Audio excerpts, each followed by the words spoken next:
Failure hurts. It feels like the world is collapsing, like every dream you've chased has turned to dust. I know because I've been there, broken, lost, and ready to give up. But what if I told you my biggest failures were the start of something greater? My name is Arjun, and this is the story of how my darkest moments became my greatest teachers. I was 22 when I started my first business, a small cafe in my hometown. I poured everything into it, my savings, my heart, my sleepless nights. I dreamed of people lining up for my coffee, sharing stories over warm cups. But 6 months in, the cafe was empty.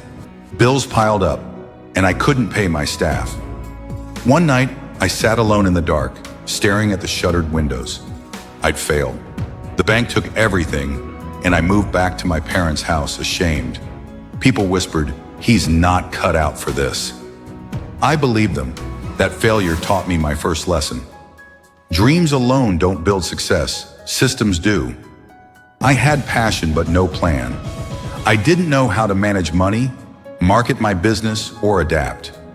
Failure forced me to learn what school never taught me: discipline. I spent nights reading about business, watching videos, asking for advice. It was humbling, but it lit a spark. At 25, I tried again. This time, an online store selling handmade crafts. I was smarter, studied trends, planned budgets, built a website. For a year, it grew. Orders came in, and I felt alive. Then a bigger competitor undercut my prices. Customers vanished. I fought to keep it alive, but by 26, I was bankrupt again. I sat on my bedroom floor, staring at unpaid bills, feeling like a fraud. My friends were getting married, buying homes. I had nothing. That second failure broke me. I stopped talking to people. I stopped dreaming. Self-doubt became my shadow. Why can't I get this right? I'd ask myself. But one night, crying in the dark, I realized something. Failure shows you who you are when the world says no. I was still here. I wasn't giving up. That failure taught me resilience. I started journaling, writing down what went wrong, what I could do better. Slowly, I rebuilt my confidence. Not from success, but from surviving. At 28, I took a job as a marketing assistant. It wasn't my dream, but I needed stability. I worked hard, learned fast, and pitched ideas. My boss liked one, a campaign for a local brand. They gave me a chance to lead it.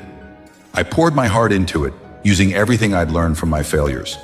The campaign went viral, the brand grew, and I was promoted. For the first time, I felt hope. But then, a colleague took credit for my work. I was crushed. I wanted to quit, to run from the betrayal. Instead, I stayed. I spoke up calmly, improved my contribution. That failure taught me my third lesson. Your voice matters, even when it shakes.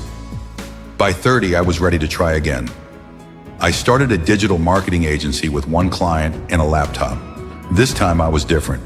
I planned every step, learned from my past, and surrounded myself with honest people.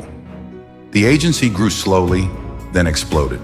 By 32, I had a team, an office, and clients across the country. I wasn't just surviving, I was thriving. But success didn't erase the pain of my failures. I still carry them. The cafe that closed, the store that collapsed, the betrayal that stung. Each one left a scar, but those scars are my map. They remind me of the lessons that shaped me: discipline, resilience, courage. Looking back, I see it clearly. Failure isn't the opposite of success, it's the foundation. Every time I fell, I learned something new about myself.